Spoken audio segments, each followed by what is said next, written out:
Yo, what is good, world? It's your boy, Calvin Leroy King, the third, back with another lower third, brought to you by none other than This, That, and the Third.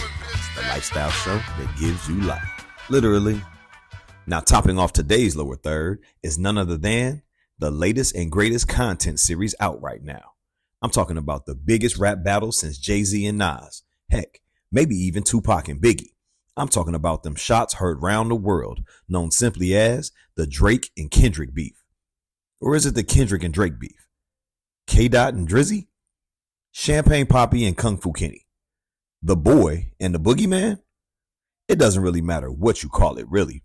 But what does matter is that this rap beef is up and seemingly stuck like never before. Now, this whole mess kicked off about a month ago. But as of today, things just got a whole lot more interesting. Let's unpack it, shall we? First of all, unbeknownst to me, Kendrick Lamar been done had a problem with Drake, aka Buddy in the Wheelchair from that Nickelodeon show. Now, apparently, the two have been throwing subs at each other for years. And this is despite the fact that as K-Dot was ascending to superstar status, Drake was essentially putting him on tours, tracks, and everything in between the entire time. But despite this seeming expression of love and support, Kendrick has never really been too fond of old Aubrey in real life. Not for real. And he had no problem expressing his feelings on the recently released track entitled Like That on Future and Metro Boomin's latest project entitled We Don't Trust You. That joint came out about a month ago, and man, it was filterless. Kendrick came out swinging, coming directly at both J. Cole and Drake, as he proclaimed, "There ain't no big three, nigga, it's just big me, nigga bum." But then, Jermaine Cole, never one to take a diss track lying down, no diddy, saw it fit to take a couple days in the lab and came up with a response track called 7-Minute Drill. But in reality, he probably should have just called it 7 Benadryl, because that joint put Mog straight to sleep. Then, after seemingly realizing the error of his ways, Cole went on stage at a Dreamville concert and recanted his entire diss track, citing lack of sleep as his main motivator. Man, if only there was a rapper doing light-skinned shit that only light-skinned niggas do. Anyway, that joint came and went like it never even existed. But then, a few days after the apology heard around the world, Drizzy fired back at Kenny and a host of others with push-ups. And although upon first review, it honestly sounded mid at best, after hearing the breakdown of the track on What's the Dirt page on YouTube, I must say, I think Drake won the first round. Then, in typical Drake fashion, he dropped another diss track aimed solely at Kendrick called Tailor Made Freestyle. And peep this. This joint featured an AI version of Snoop, D-O-double-G, and none other than the gone but definitely not forgotten legend, Tupac Shakur, aka Machiavelli, BKA, I ain't no killer but don't push me.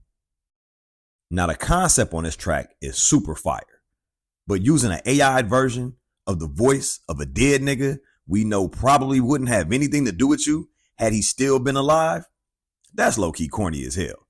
And in some cases, it might be straight blasphemy. See what I did there?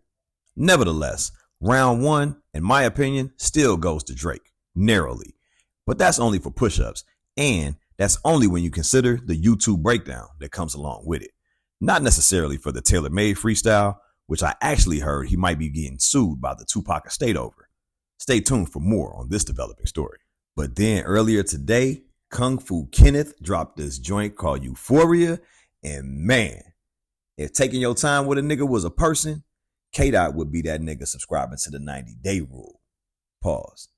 This man straight up played front hand, backhand with Drizzy's entire existence, beginning the track on some smooth player shit with that instrumental from Teddy Pendergrass's classic track, You're My Latest, playing in the background. Then, a couple bars in, Kenny just starts spazzing, calling out Drake's whole swag, calling him a bad bitch, a deadbeat dad, a culture vulture, essentially suggesting the nigga should no longer be able to say the word nigga. Nigga what? And the entire internet has been going absolutely crazy about the track since it dropped, which makes matters even worse for Drizzy. Now, if that doesn't warrant an immediate response, I don't know what will. Drake better get with all the AI bots, ghost writers, Chat GPT, Ask Jeeves, Lycos Go Get It, and whatever else he can afford at this point, because Lil Aubrey only has about 48 hours to respond, if you ask me. But what do you think? Is Kendrick clearly winning this beef now? Or is it closer than most people are making it out to seem? Or do you have Drake winning? And what about Mr. Lemon Pepper Stepper himself, Rick Ross? If you ask me, he also needs to do like Drake told Metro and shut his ass up and go make some drums, nigga. But in Ross's case, those would obviously have to be drumsticks. Oh, well, I guess that about wraps us up for today's Lower Third, brought to you by This, That, and the Third, the lifestyle show that gives you life. Literally. Be sure to check us out whenever you're on your favorite social or streaming sites by searching This, That, and the Third, with the third spelled III, like the Roman numeral 3. Once again, it's been your boy, Calvin Leroy King, the third, and shout out to my lovely co-hostess with the mostest, Miss Rici, Pieci, the one and only. And we are the Undisputed King and Queen of Chicago Podcast. Check us out.